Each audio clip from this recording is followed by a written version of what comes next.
What's up, everybody, and welcome back to another episode of a Thinking Man's podcast. This is episode 2, and I am your host. My name is Joseph PIRCHER, and alongside me, Mr. Tommy Stiles. Tommy, what's up, man? How are you? What's going on? Joe, we made it another week 2. We did, yeah, we made it another week. So what's been going on in your world for the past week? Let the audience know. Let your fans know, let all of us know what's going on. Same old stuff, man. I had PRP and Prolo injections in my right knee last Thursday. So Okay. I haven't said anything about it publicly, but I did have a small patellar tendon tear that I acquired over the last few months. Not sure when, but it's just been getting progressively worse. Anytime after a heavy day of loading the knee, I was icing it. Luckily, I have BPC 157 from Transcend.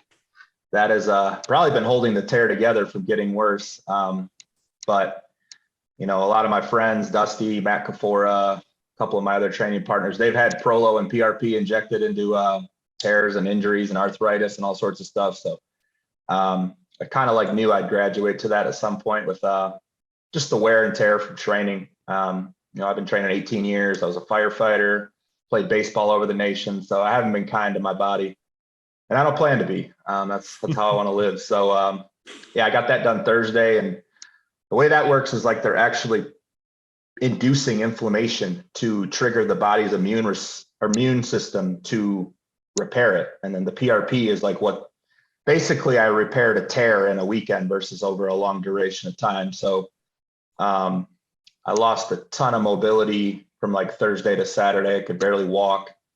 It was brutal. So I ended up taking 6 days off training altogether because I took 3 days off prior to that because I wanted to get blood work on Friday. It's that time of the year for me. So Sunday I did an upper body circuit. I'm kind of going every other day. Thursday this week I can get back into some light leg stuff and just start building from there. So I did mention recently on Instagram that I'd be having some new training.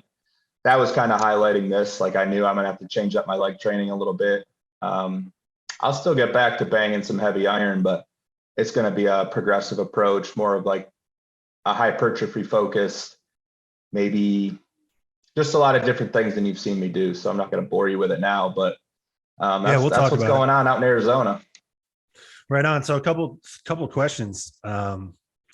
Because I think I'm curious, and then I think, just as a listener, I'd want to know these things too. So one, how quickly, any immediate returns with the knee? I know that you said you were kind of immobilized for a couple of days, but now that you're almost a week out from that, how does it feel right now? And then what do they expect as far as a 100% turn? Is this, almost like a final remedy, or did they tell you, 3 weeks from now, you'll be able to load up a hack squat and bury it to the floor? Or, what's your timeline looking like with this recovery?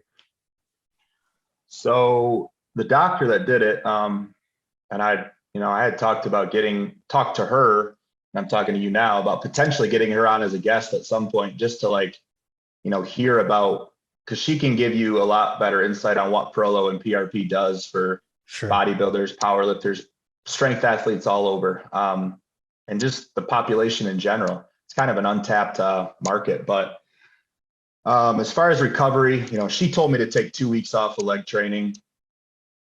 That's general feedback for the normal person. I have a PT who I've worked with since I moved here. He does a lot of dry needling on me. He's kind of he's my main resource for my body. He was take 7 days, then you can get back into 30% of what you were doing, or what your 1RM might be, light leg extensions. I'll probably use some single leg loading stuff. I'm not going to just get back onto a hack and, bury. I'm going to be smart about it. And that's something that when I was younger, I wouldn't have been smart. I would have been an idiot. I would have thought, man, I'm atrophying, I'm losing time, I'm losing size, all that shit. But you live and learn. So that's that 10 years. That's that I want to do this for the next 10 years approach kicking in now. Right. The turtle wins the race. So, um, you know, with, I caught it early. It was like think about it as like a piece of paper that you're ripping. A full tear is like ripping that piece of paper in half. And that's like surgery. You're on bed rest for a month. You got to learn to walk again. And that's what happened to, my good buddy, Matt Kafora. Dual tore both patellar tendons in his knee. But was back deadlifting 495 in 6 months, man. So Yeah, that guy's an animal, man. bodybuilders I followed and him a long people, time. people that are determined, they cut the recovery time in half when a doctor tells them something like, oh, you'll be walking in 6 months. Well, I'll be deadlifting in 6 months, not just walking. So it was weird with how immobilized it was. Like, I had to think of how to stand up from a seated position for like over 2 days. And like, I'm on Instagram, I'm watching Uberry leg presses, I'm watching people do things. And in my head, like, I'm like, man, I can't even think about doing that again. Cause like, it doesn't even register that my knee will ever do that again because it's so immobile. I was having muscle spasms from walking because I was basically just dragging my right leg. It wasn't bending.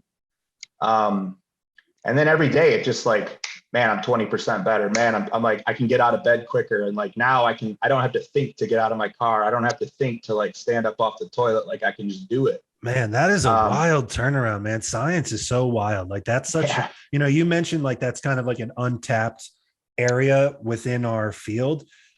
And man, I'm not educated on any of that stuff at all. So I'd love to have her on, but I'm totally with you, man. That type of general sentiment where it's like massive improvement, like on a daily basis, where it's like each day it's tangibly better. I hear that from a lot of people that get that, man. So that is some crazy stuff. Yeah. So I'll be keeping, I'm going to track the whole recovery, like Thursday's leg day. I'll definitely document. Yeah.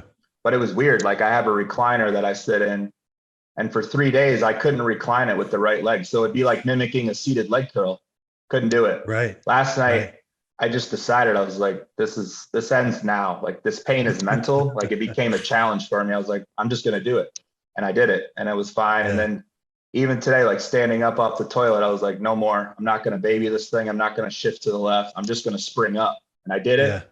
Yeah. I live to talk about it. So it's one of those things where you just got to like, you ginger it and baby it too much, it becomes a crutch. And I think, a lot of the stuff I subscribe to mentally when it comes to like stoicism is like, there's pain that's obviously negative that you shouldn't push through, but sometimes it's just a mental block and you gotta, pull through it. So that's kind of where I'm at now. And that's how I think I have a plan for how Thursday is going to go. I'm not going to try to do more, and I'm not going to do less.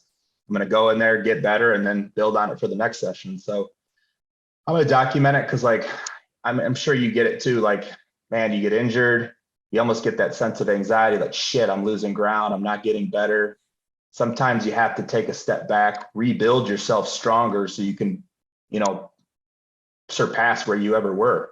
And that's how I look at injuries and tweaks. And like, the longer you're in this game, you're going to get some wear and tear. I mean, when I was 20, I could just drop to the ground without thinking. My knees were like a spring, a recoil. And now it's like, all right, it doesn't work like that anymore. And if I want to last another 10 years, I got to make some changes and just do some things differently. So I just like learning. I like evolving there.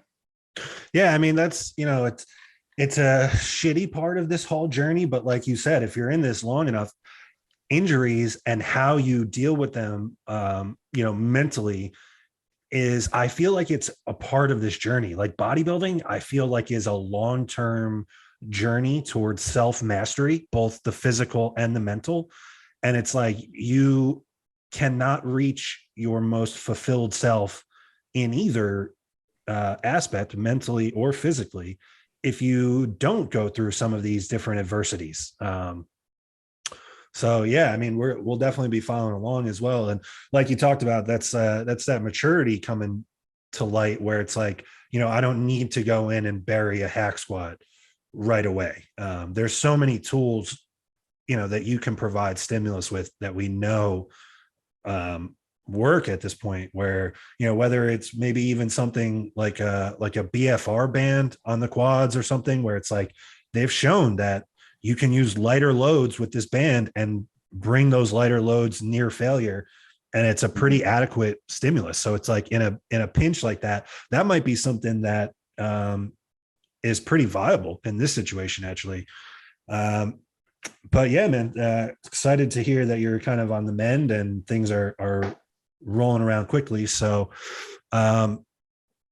let's get into it. So episode 1, we talked about some of the things that we maybe would have told our younger selves as a bodybuilder, or the title of the episode was if I knew then what I know now. And we'll have our good friend Paul put the link for that episode somewhere up here in case you missed that. Now, episode 2, Tommy and I wanted to discuss a couple of different things, and the general theme of them, I think, is owning your variables. So, Tommy, I'll kick it over to you. And I know there was a couple specific variables you wanted to touch on, and we'll kind of just let the conversation flow from there. Yeah, so we can kind of use what I just talked about as a segue. Like, that's a very stressful thing that I just went through. I'm not saying, woe is me, pity me. That's not what I'm talking about.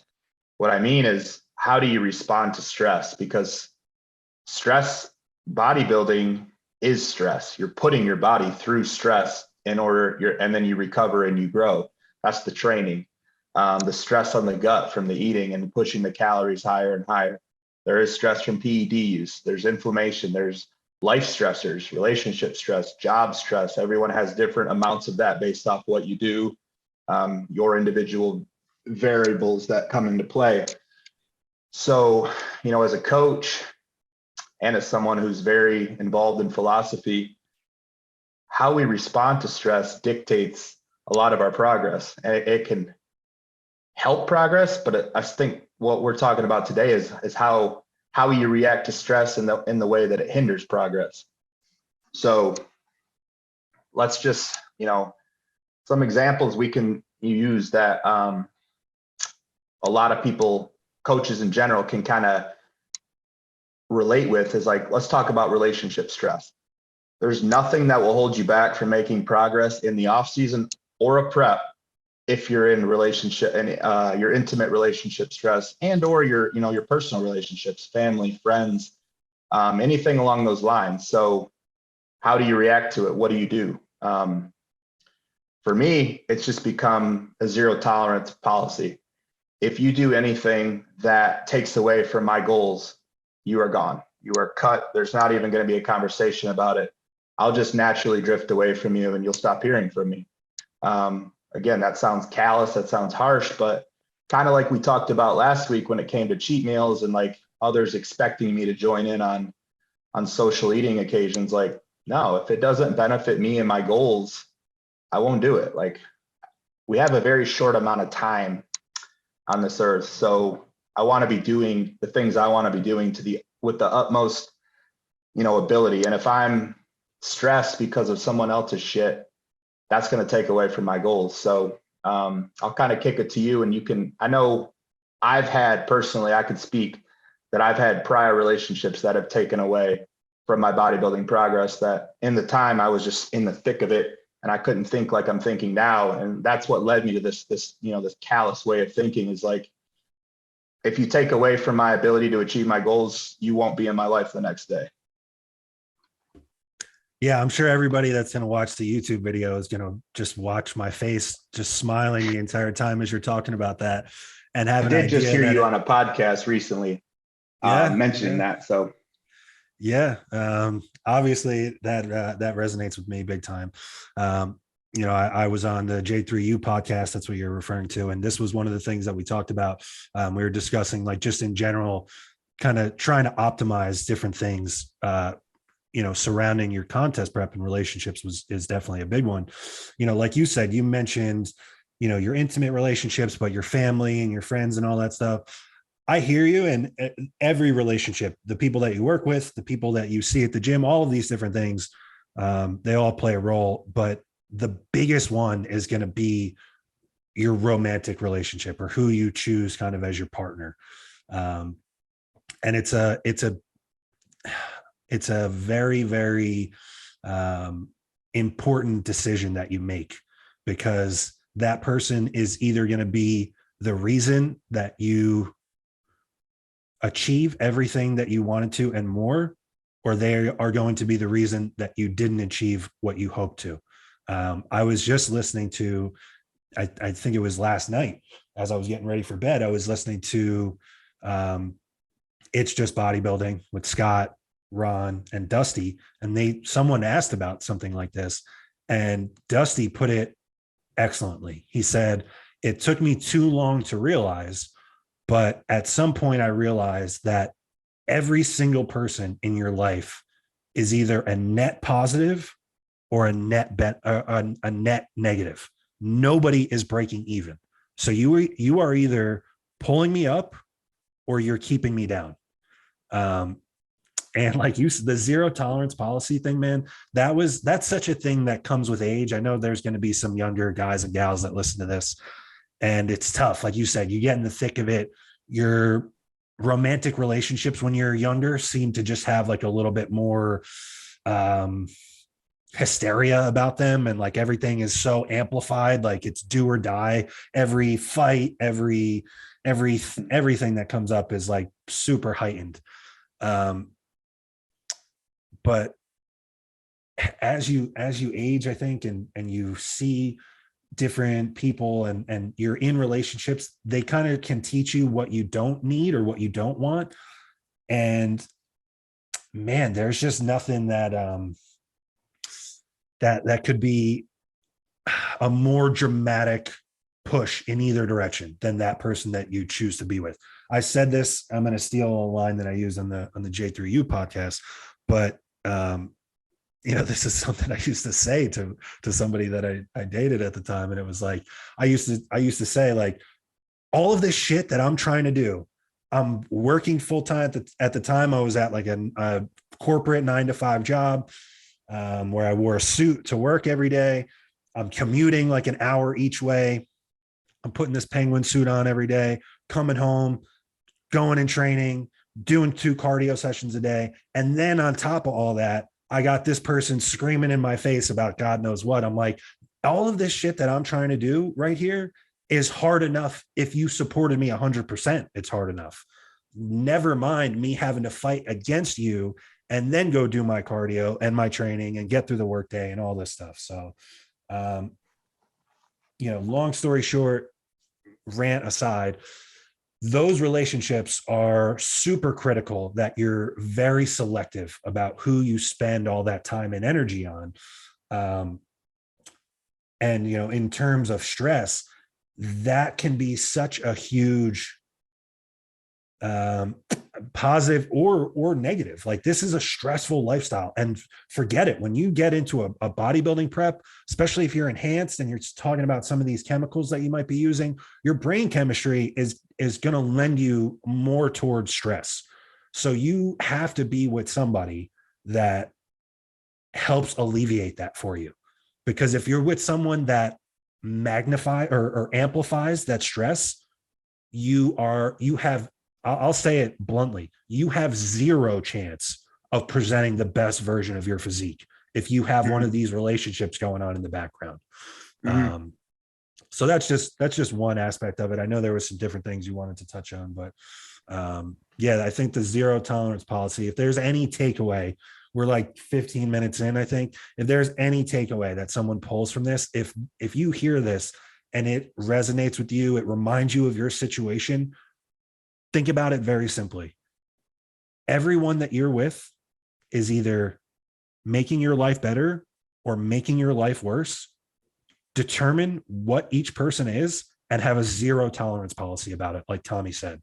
And I think that will just help clear up a lot of that. Sweeps out 85% of the unnecessary bullshit that you're going to deal with as a bodybuilder or a physique competitor in general. Yeah, a lot of the competitors that I work with are people that I work with for an extended period of time before we do a prep, because I want to instill all of the foundational principles we talked about last week. And then this is the nitty gritty stuff, man. This is the stuff that you're not going to learn on a forum or on an Instagram post. This is like firsthand experience. Like, my younger guys especially, but it goes both ways. I mean, don't ever start a prep if you're in a relationship where you've already broken up a couple times and you're one of those times where you're getting back together every few months because it's convenient. Like, don't start the prep. I guarantee you that it will be like trying to land a plane without wheels. You do not want to start a prep in that situation. Another one too, and like, this lifestyle is expensive. Don't start a prep if money's tight, and if you're wondering how I'm keeping the utility bills on. Don't start a prep. You want to be able to spend on supplements and the cost of doing the show. The week of the show, be ready to drop $1,000. I mean, if all of that's a worry for you, and if you're a female, you have way more expenses than Joe and I could ever fathom. I got to pay $70 for a pair of trunks. I've seen some of these suits girls are getting like $1,500 plus. The hair, the nails, the makeup. Like, you guys have it way worse than us when it comes to show day expenses. So make sure you're in a financial place to, one, where you can afford that, and two, think about your life as a whole. This show is just a snapshot in time. Don't go broke to do the show. The stage will be there every year. There's 20 shows in every single state, which is a whole other topic, but there's plenty of stages available to get on. You don't have to do that show this year if you're in a shitty relationship, if your money isn't right. And another one, a very common one for people, is job stress. And I could speak on this because I was a firefighter paramedic for 4 years. So, a lot of people are like, oh, you only work 10 days a month. Like, they're 24-hour shifts. So I used to have this argument with people because, like, well, I work 9 to 5, Monday through Friday. Like, I hear you. I would hate that life. But let me tell you this, like, I'm going to, at 1 a.m., I'm going to get a call. I'm going to call you, and I'm going to tell you to go outside and walk around for 45 minutes. And then, because that'll be me on a call, I got to get up, go to the car or go to the truck, go to the call, maybe go to the hospital, whatever. I'm going to come back, and then I'm going to call you again at 3:30 in the morning because I got another call. So you got back into your house after walking around for 45 minutes, just when you're about to get to sleep, tones go off. So like that, even though I only work 10 days a month, like, it's not like I'm just sleeping 8 hours consecutively with my feet kicked up. Like, I'm sleeping in a uniform. My boots are by the bed. When the tones go off, they're not silent. It's like your heart rate goes from resting to 180 real fucking quick. That's stress. That's stress on the body. And when you're in a prep is a stressful thing. Off season's a stressful thing once you're in the peak of it. So there's job stress. We all have different job stress. I heard you mention, commuting. Sitting in traffic is not what humans were designed to do. That creates stress in itself. The worst. Not as bad as being a fireman, but the worst. Yeah, I chose to be a fireman, so that's not something I'd ever ask sympathy for. But like, what I can lead this into is how I learned to deal with stress. We're talking about all the things that cause stress. Now let's talk about how you deal with stress, because I think that is a big thing. Like, stress is going to happen whether you like it or not. Like, if there's anything that's going to happen life-wise, it's probably going to be during prep, because that's just the way the universe works. Yeah. So how do you deal with stress? When something happens, what is your first reaction? Do you get anxious and like, oh my God, the world is against me. Why is this happening to me? I'm prepping for this show. Or do you take a second to, okay, what's happening? Is it out of my control? Yes, it is. What is in your control? How you react. So, some simple techniques that I try to talk clients and people that might talk to me or want to hear how I handle things is try the breathing technique. Just inhale, 6 count to 6 in your head, hold it for 2, exhale for 4. Do that like for 5 to 6, 7, 8, 9, 10 rotations. Slow everything down. What's happening to you in that moment is such a small snapshot in time of your whole life up until that point, and the life that you still have in front of you. I guarantee it's not that bad. It's like, that breakup that you went through that you felt like you're never gonna find another one. You probably found another one. It's never as bad as it seems. There's always the ability to like have clarity in a moment if you want it, but it's the people that the stress holders, in my opinion, are the ones that they take everything that happens to them almost too personally. Like, it's out of your control. What can we control? All the things we talked about last week. What can't we control? Life, man. Life happens, dude. Flat tire, break the screen on your phone, anything and everything can happen at any given moment of any given day. And you just have to have the ability to like slow it all down, breathe, breathe again, and then decide how you're going to go from there. 2 days out from my show last year, I was pulling into the hospital to go in to see Dusty in the ICU, which is one of the highest stress times in my life, was that whole period. I was going to say, that's a story in itself. Yeah, we can get into that later, but I pull into the parking lot at the Mayo Clinic, boom, flat tire.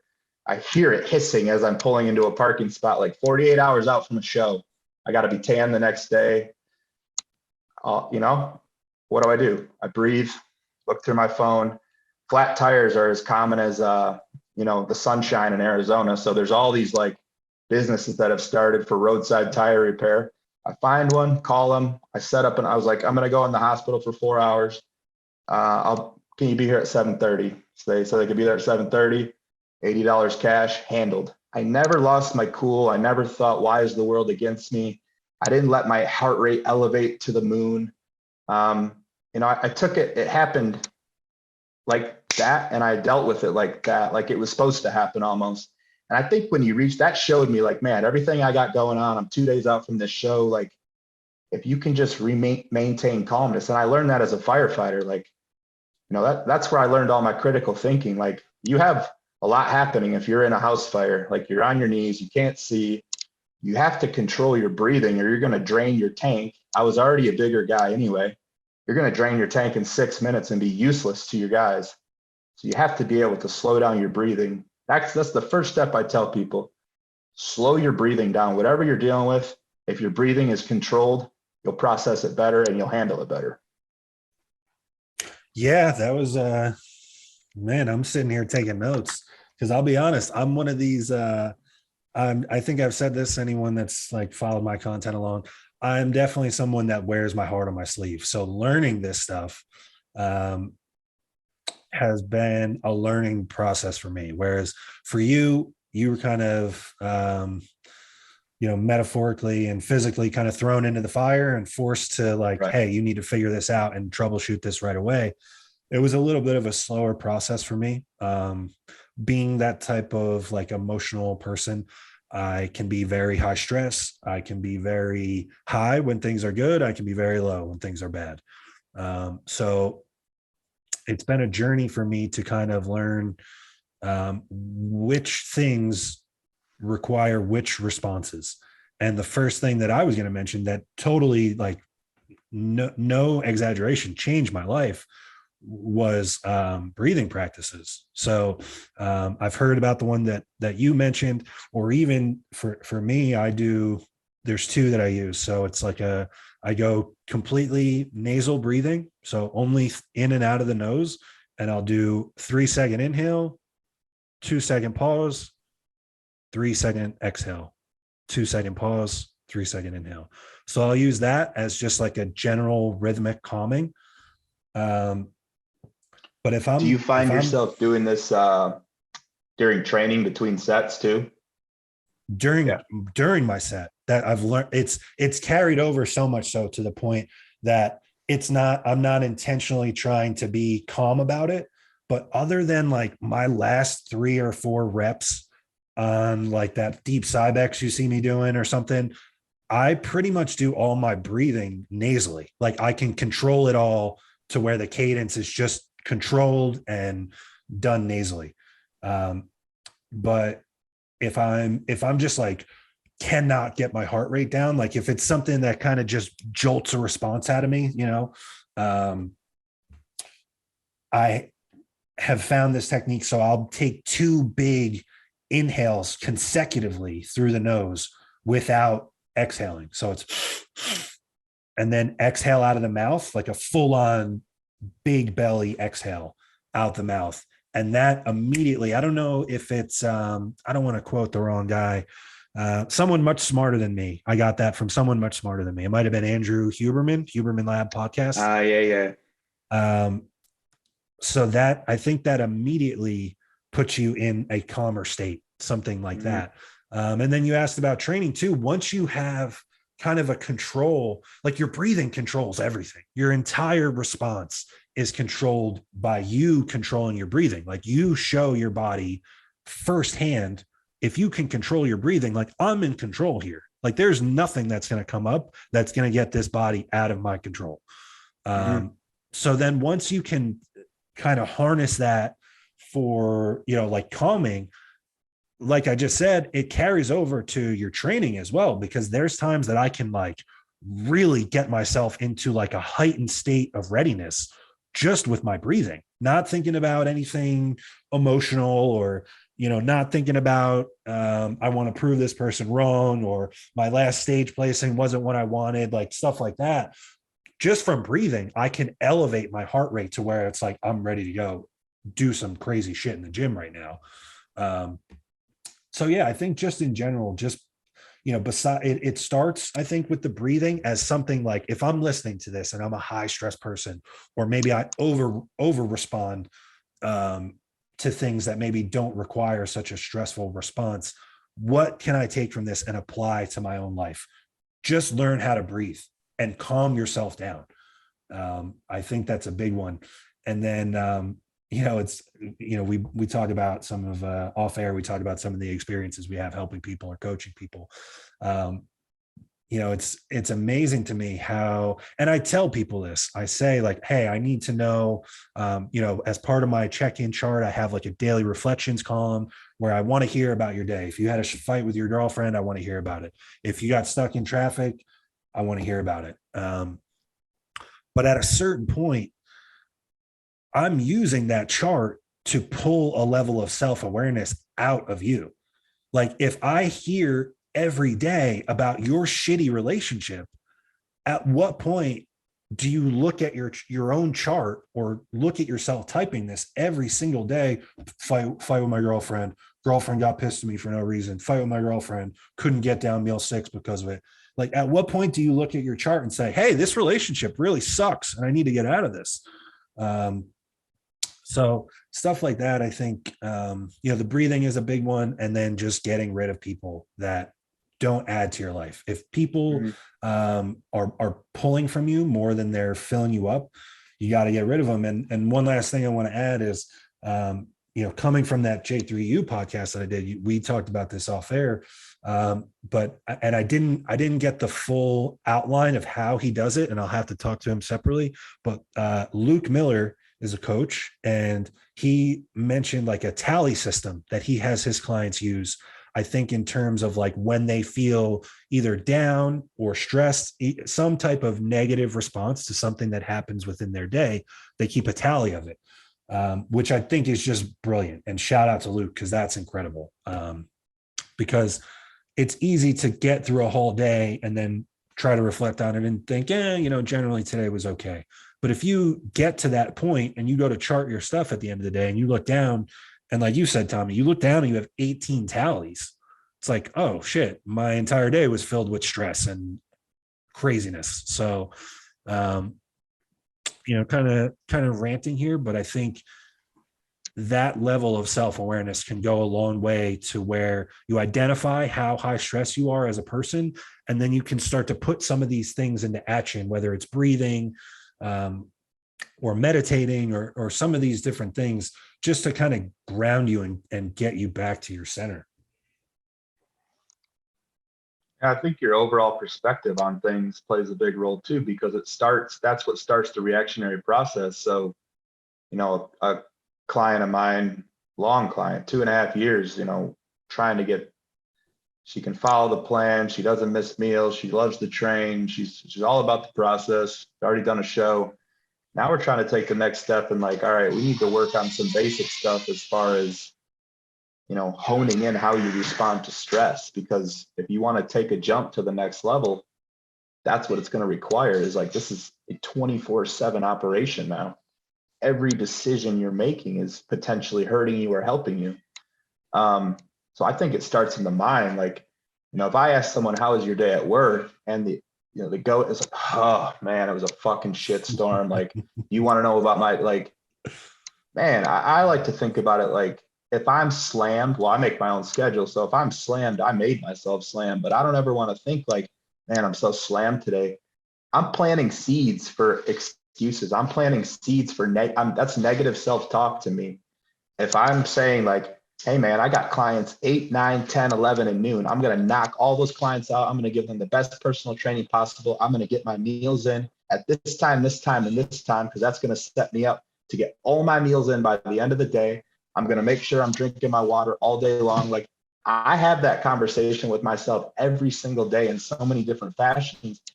And you have to, because if I'm thinking about my day, man, it's such a shitstorm. I'm so slammed with my job today. Like, and that's my thought process every single day. That marinates, that becomes a habit, that becomes a lifestyle. Everything that now happens to you is a so-called shitstorm, or like you're looking at the world like it's happening to you individually. Like that's an entitled mindset, the way I look at it. I think you should look at like, hey, this is a quote from Marcus Aurelius, probably my favorite philosopher. Meditations is a book that changed my life. So if there's any tip I can give anyone, order that off Amazon. I've read it cover to cover like 5 times. The obstacle in the path becomes the path. Whatever you're facing, whatever's causing you stress, whatever you have to deal with, that now is your path. If you want to stay on the path that's important to you, that you have the goal set for before the obstacle, you have to go through that obstacle. The growth lies on the other side of that obstacle. So I think about all these things, and over time, it's none of this is going to happen overnight. None of the stuff Joe and I are saying, like, I'm by no means am I like some guru or any of this. This is like, 5 years in the making for me, but Same. It took that long to where it's like, man, this is just how I think. This is how I converse, not just on air, but off air. This is how I write captions. This is how I talk with my closest friends. Like, this is how I look at the world, is, the way I'm conveying it to you now. And so I think your perspective of stress, what is stress, what is happening, that dictates how the reaction will or won't be. Yeah, it's amazing working with people from all over the country, all over the world, even in some cases. And it's really interesting just hearing all the different life circumstances that people come to you with.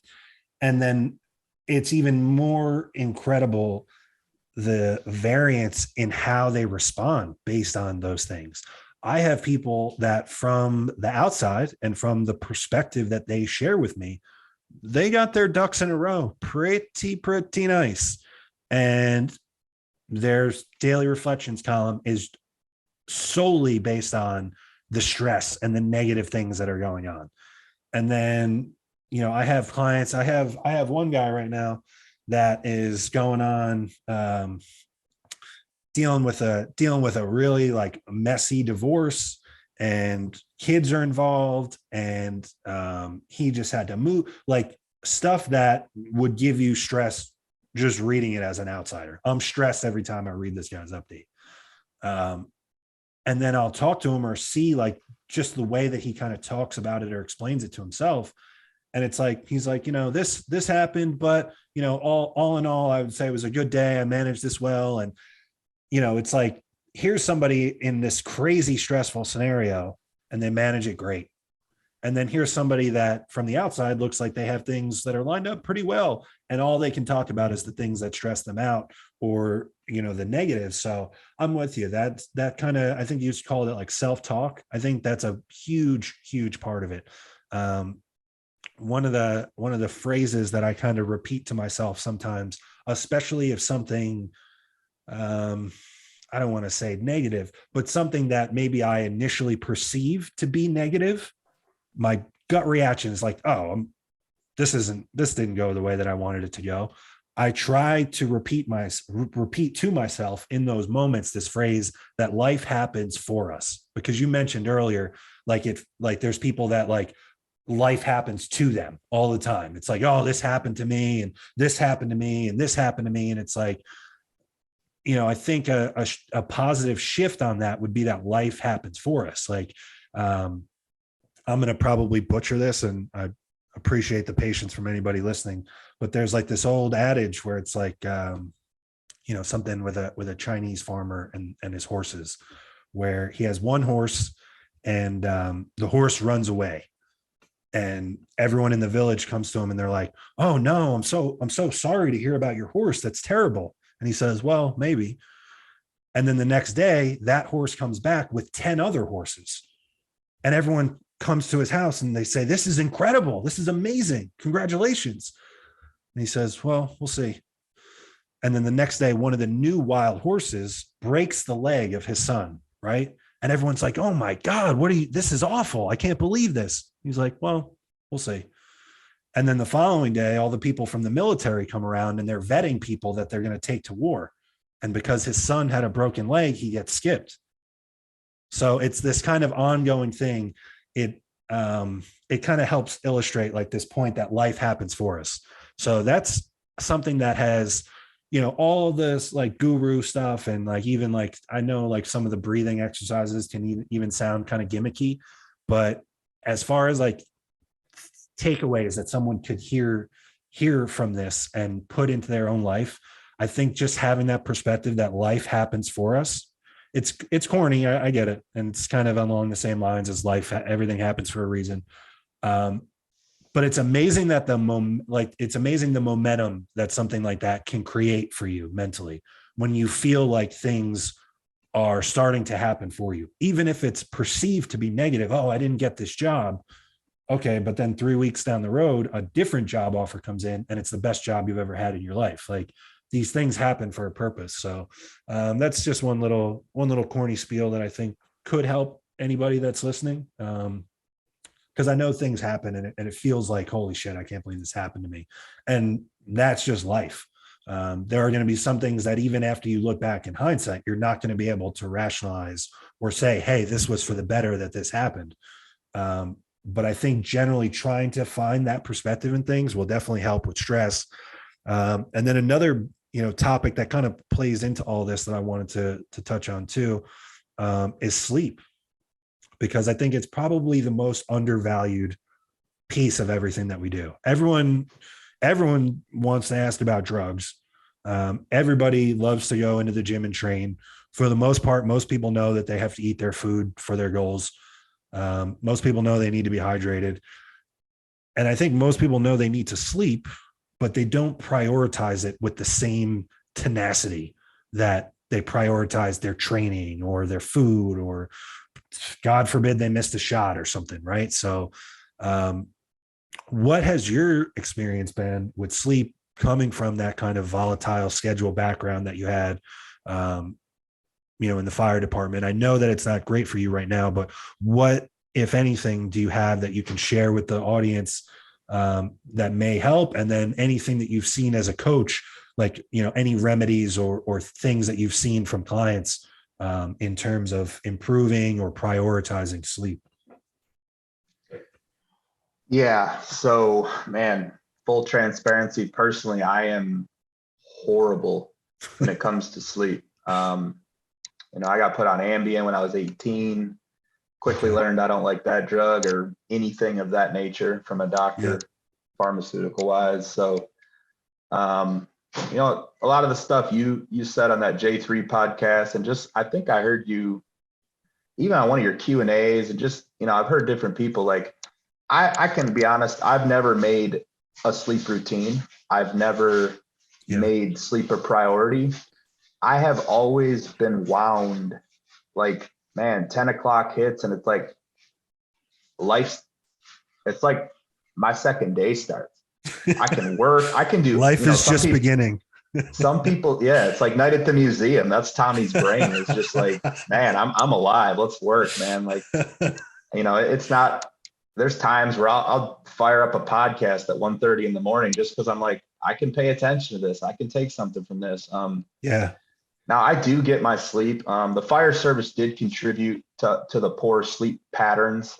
Just because, like, you sleep when you can, man. Like, if I can close my eyes for 45 minutes and just settle down, like, that might tide me over. The idea of like going to bed at a set time and getting up at a set time, that's tough for me to grasp onto, especially like, going from the fire service where it's like, good luck. You're kind of sleeping with one eye open and one leg out of the bed at night because the tones may drop at any time.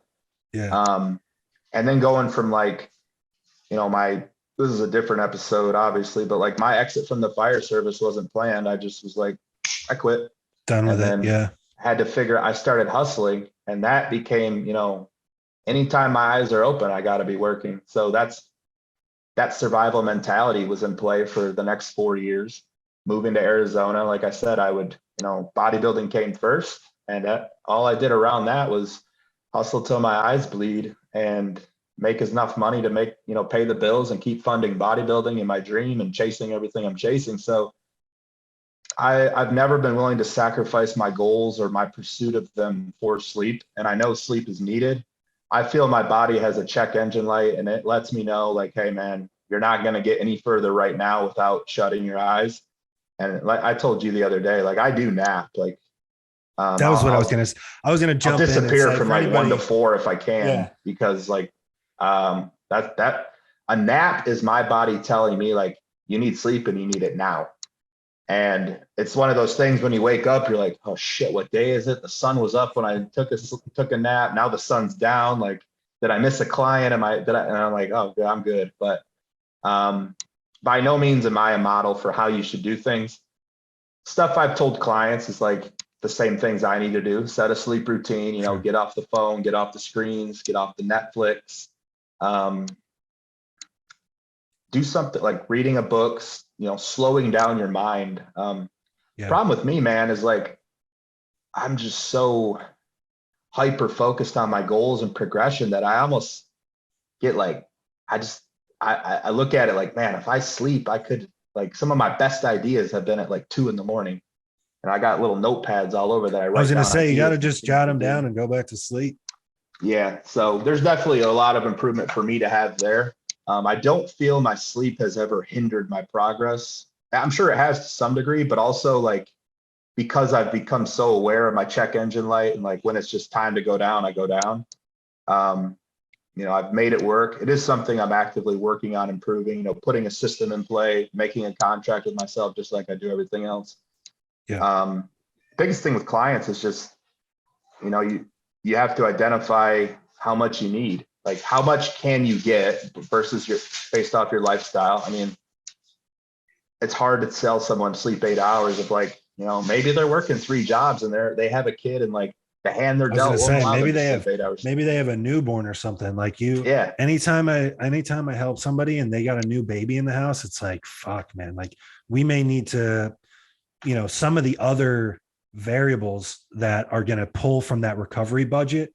Like we may need to dial some of this back. Like we may need to dial some volume back in the gym. Mm-hmm. If you aren't sleeping, if you're up with a newborn every couple hours, it's tough. And for any of my clients that might listen to this, please don't follow Tommy's sleep model. That's not what we're trying to do. Yeah. Don't listen to the check engine light. Thing. We don't want to do any of that stuff. So anybody that's listening, skip out on the last 6 minutes where Tommy talked about his own sleep routine. Lack of routine.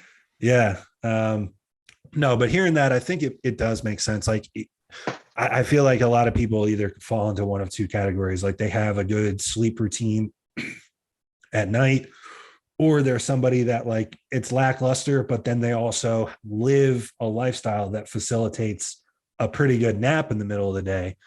And it's like, from what I've seen and heard, if that's just your consistent way of doing it and you get 4 hours of sleep at night, but then you take a 3-hour nap, okay, over the last 24 hours, you've slept 7 hours, and that puts you on par with pretty much anybody else. Again, you've created a lifestyle for yourself that allows for that. That's not always the case. And, I'm going to talk about my sleep patterns, and I did a little bit on J3U. That was in that episode of that podcast, that was one of the things that I talked about that I made a concerted effort to improve, and it really paid dividends for me because sleep was always shitty. But while I was having those shitty sleep routines and then also working like a corporate job, like people would see me, I'd be, in a bank or inside a corporate office in a dress shirt, in a suit, even sometimes. And then it would be the summertime And if I got an hour long lunch break, like I'm looking at it like I'm going to go run my car for an hour and take a nap in the car. And people would walk by in the parking lot and knock on the window and think I'm dead in the parking lot. Um, and it's because my sleep habits just weren't good. But I think a big one is just like we've talked about this, like just being non-negotiable about a sleep time or a sleep schedule, especially if you're someone that has to live on someone else's schedule, so to speak. Like you have to be at a job at 9 o'clock in the morning.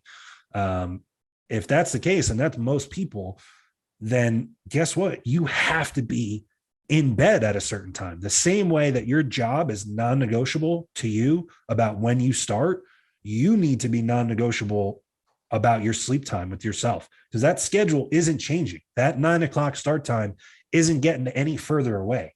So you need to put the phone down and go to bed. Like I said this on the podcast and I'll repeat it again because it's something that I use to this day. I would repeat to myself and still repeat to myself if I'm winding down on the couch and I got a podcast playing, I'm scrolling my phone, whatever, I'm vegging out at the end of the day, like we all do. And it starts creeping up towards my bedtime. I will just tell myself at a certain point, like, what am I scrolling for? Or what am I looking for? There is nothing that I'm going to find on this screen that is more important to me than my bodybuilding. Nothing. And so if good sleep means that tomorrow I wake up a better bodybuilder, well, then guess what? That's more important to me than anything I'm going to find on any of these screens or any of these apps or any of this shit. And I would really encourage anyone listening that like prioritizes this lifestyle. Think about the effort that you put into this lifestyle. You prioritize meal prepping for 30 to 40 meals a week. You prioritize those 4 to 6 days a week in the gym. You make time for all of this stuff. Set that time aside for you to sleep. This is how you really, like, for me, because I was someone that had such a shitty sleep schedule for so long, and then I transitioned and made it better, I feel like it's within people's control to do so. And it's a variable that is solely within your control and will make you a better version of whatever it is that you're trying to be on the other end of it. So for anybody listening, I implore you guys, if you can't tell already, I implore you guys to really try to prioritize your sleep, and then all these other things fall into play. Like if you have shitty sleep and then you're going to a job that's stressful and that you hate, and you come home from that job that you hate, and you're in a tumultuous relationship with someone that causes you a lot of stress, like all of this is just a cascade of negative circumstance. Now, is fixing your sleep going to change your job or the shitty relationship that you're in? Probably not. Definitely not. But that is one of those things, because like some people are in long-term relationships that they're committed to and they live together or they have kids. Like it's not so easy to just get rid of that person. And then the same thing with jobs. Like this job, financially provides for you, for your family, for your hobbies, for all these things. It pays the bills. For a lot of people, that's not so easy to just pick up and leave. But sleep, you could, if you're listening to this on Monday, you could get better sleep tonight by just implementing better habits. And that's totally within your control. So that's my sleep rant. Thanks for coming, everybody. That's sound advice. And of all the things we spend money on, sleep is free, man.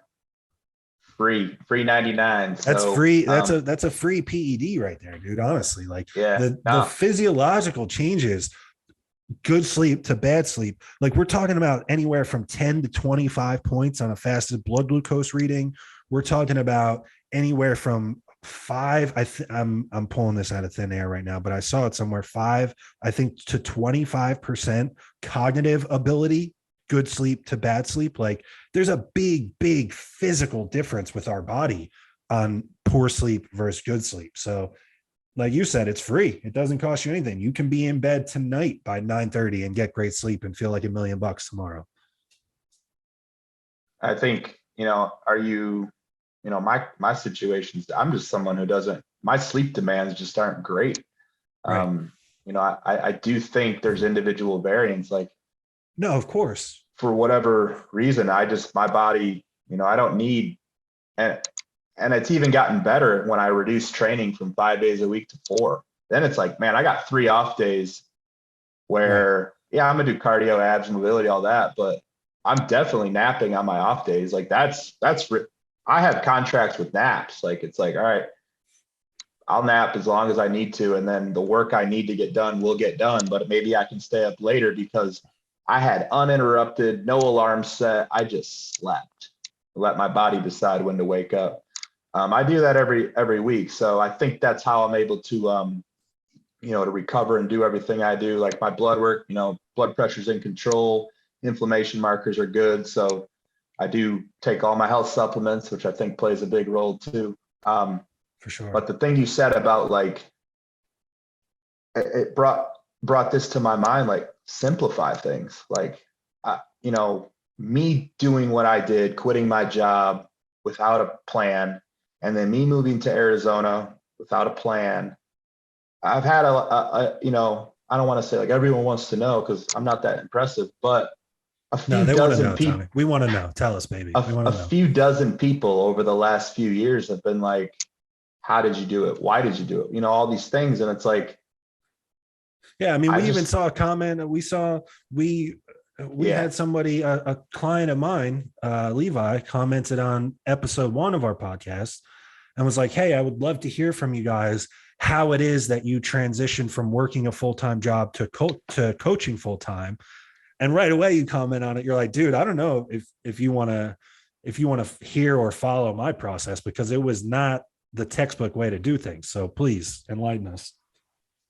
Definitely not textbook, but also at the same time, like if you're like, use the tally system, write down every day at the start of the workday, are you stressed about going into work before you've even gotten there? Are you in a bad mood because you have to go to said job? Are you in a bad mood when you leave that job? Are you stressed leaving that job? I would tally that down. And if it's like, more days a week than not that you're like stressed going in, stressed going out, and you're having a bad day because of that job, simplify the process. Start if you're going to do it the smart way for most people, start looking for another, like it's time to have a plan B because plan A sucks, right? Like how long are you fast forward your life for a year from that moment? Are you still going to be doing that? That's how it was for me as a firefighter. I hated going to work. I got to my shift and I'd sit in my car and I had to talk myself into going into the department for 24 hours. And it was brutal. It was like that for 3 months. And then one day I had a bad shift. I left at 8 a.m. and I was like, I'm not going back. And I never did. The only time I went back was to turn in my gear and turn in my, put in my letter with the city. But I don't recommend doing that because I had no plan. And I had what was left in my savings. And I knew. What did that feel like? Was that just like the fucking ultimate high? Like, fuck it, I'm out. I'm never coming back. Yeah, it was amazing, man. It felt like you had a new lease on life, right? I mean, it had to have felt like, okay, this is the beginning. Out of body experience. Like I just transcended because like at that time, it's like, man, I went to school for this. This is my career choice. I have this retirement already building. I've got X amount of years in. If I put X amount of years in, I can retire with a pension. All the things they sell you on when you go to school and go to college and all of that. And it was just like, I decided at the snap of a finger that I was going to quit all that with no other means of making money. And this is at 26 years old. Like, I'm not welcome back at my parents' house because I decided to quit my career. It was on me. But I think for me, I just, when my back's against the ropes, that's where I produce. So within 3 months, I was, training. I had a roster of clients. I became a manager at a gym. Like life happened to me. Like you said, like I quit. Life wasn't happening life happened for me. Life didn't happen to me. Exactly. I made life happen that way. And like I said, I feel like I transcended from who I was to a new person because now it was like, hey dude, those homeless people that you see under the bridge, like you're not far away. If you don't make something happen, you got to make money now. So, and that was the same way when I drove to Arizona, moving here. Like I didn't have a plan. I didn't even know where I was going in Arizona. I just knew I was going to Arizona. Had you ever been to Arizona? I played baseball out here when I was 15, but I played in Okay, but I'm Tucson. saying I've like you never, didn't come out and scout the place out. no, Okay. no, it was between Arizona and Vegas. And I was talking to Dusty. He's like, well, you're 4 hours from Vegas. If you live here, this is a great area. I was like, all right, cool. I'll be there in three Sold. weeks. And I'll be I there. moved, and 3 weeks later, I packed my car. My dad had a trailer, and he was going out to Nevada to camp at that time. So he You're like, loaded some hey, of can my I hitch a shit. ride? Yeah, he put some stuff in his car or in his trailer for me.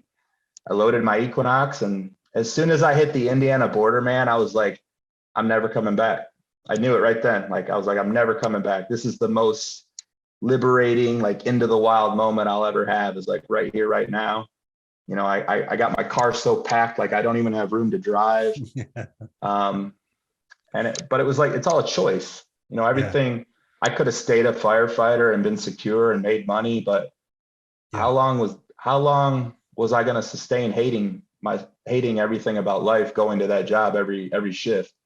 So I think what I'm getting at is like, simplify the process. If you hate your job, you're probably not going to start loving it all of a sudden on a random Wednesday. Like, it's time to start, formulating a plan B so you can get out. Same thing with the relationship, even the long-term ones with kids. Like, you're leaving this world alone, whether you like, I know what, everyone's got their own beliefs, but like, when you die, we don't know what's next.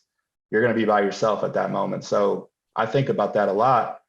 And I think, like, if you're so committed to something that, like, you're willing to let your time on earth suffer to no ends, like, when is enough?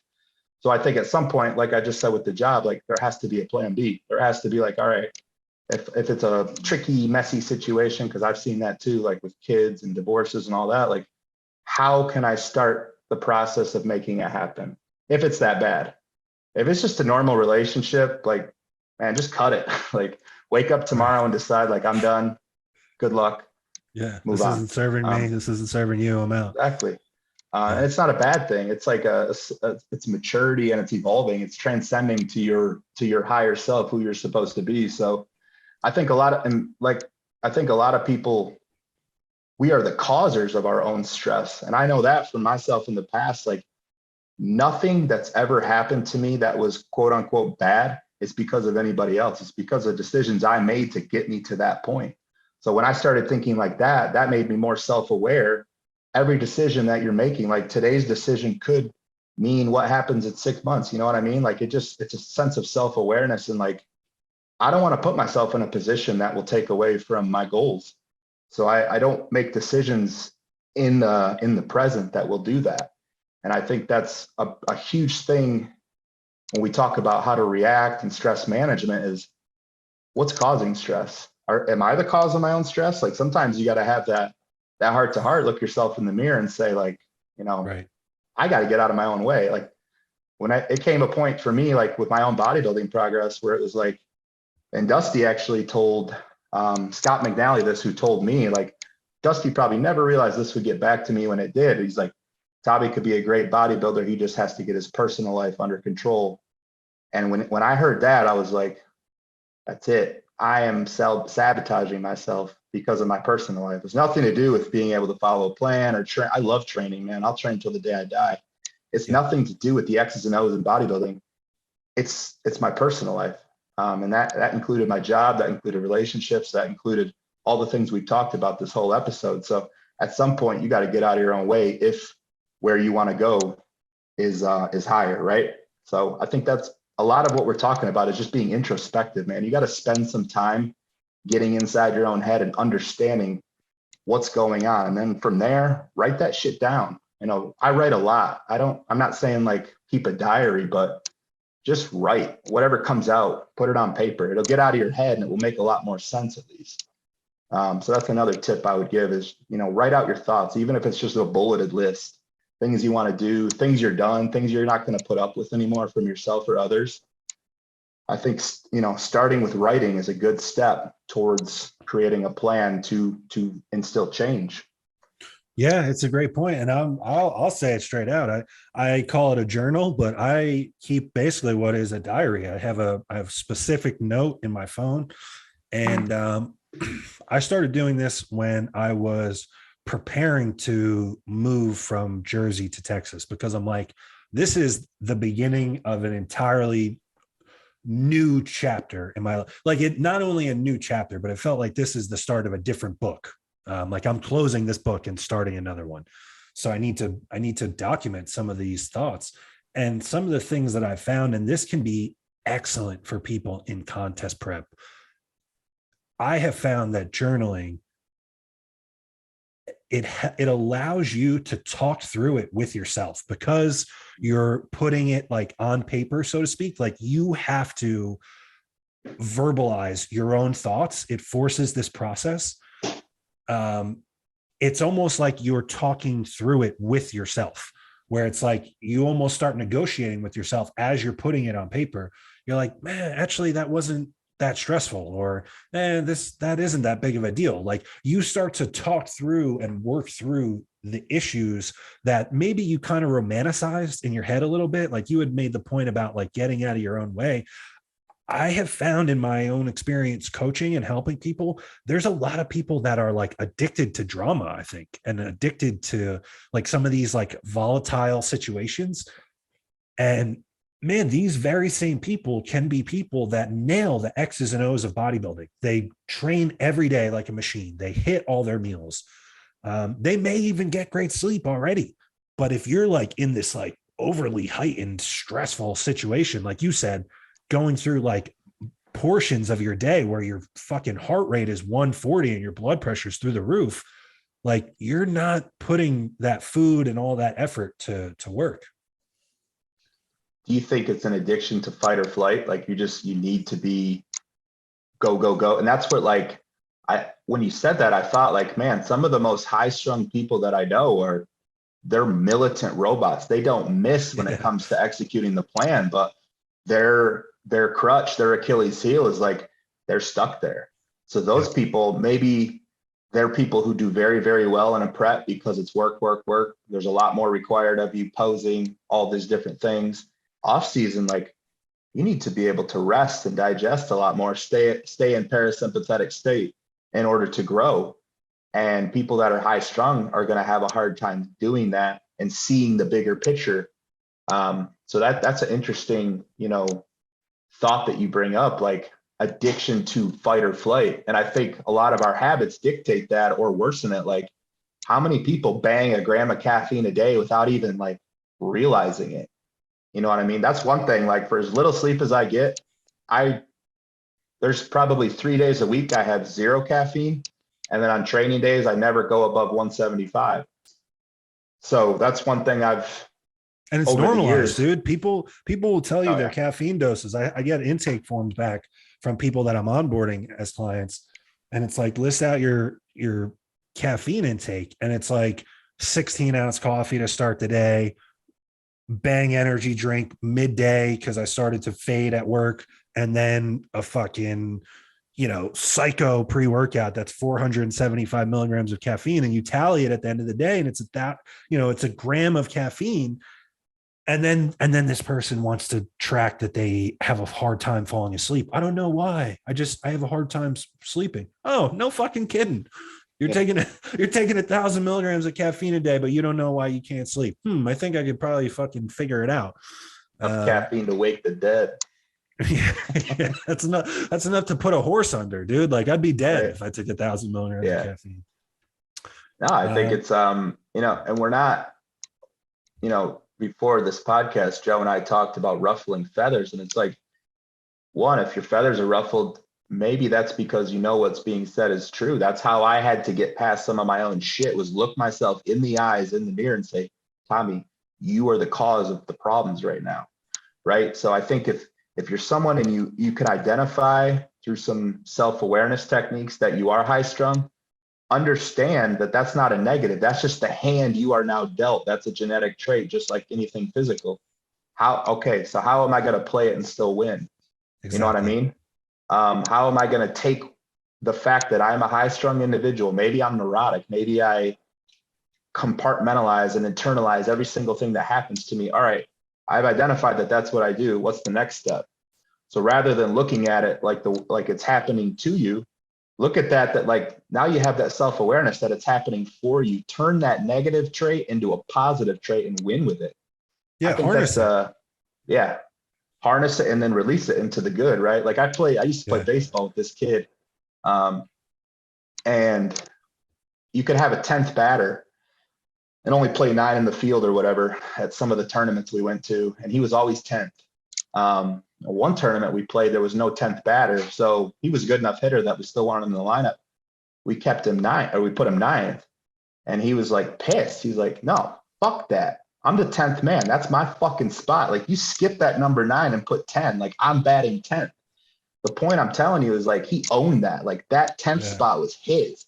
He didn't want to bat 9th. He wanted to bat 10th and skip the 9 altogether. So over the years, I've thought about that for whatever reason. I just own it.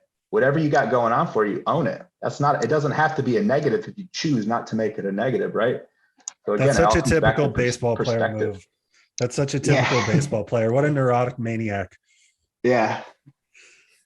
I'd have been like, man, I want to bat fucking cleanup. Fuck that. Yeah, or first. That was the first thing that I thought of. Like, fuck it. If I'm not gonna be last, put me first. But yeah, baseball players are insane. I played baseball my whole life too, and a bunch of us are just like fucking superstitious like maniacs. But hey, I think we're like way past an hour. So I know our guy that edits Paul is gonna be like, what the fuck is this? You guys told me 60 minutes.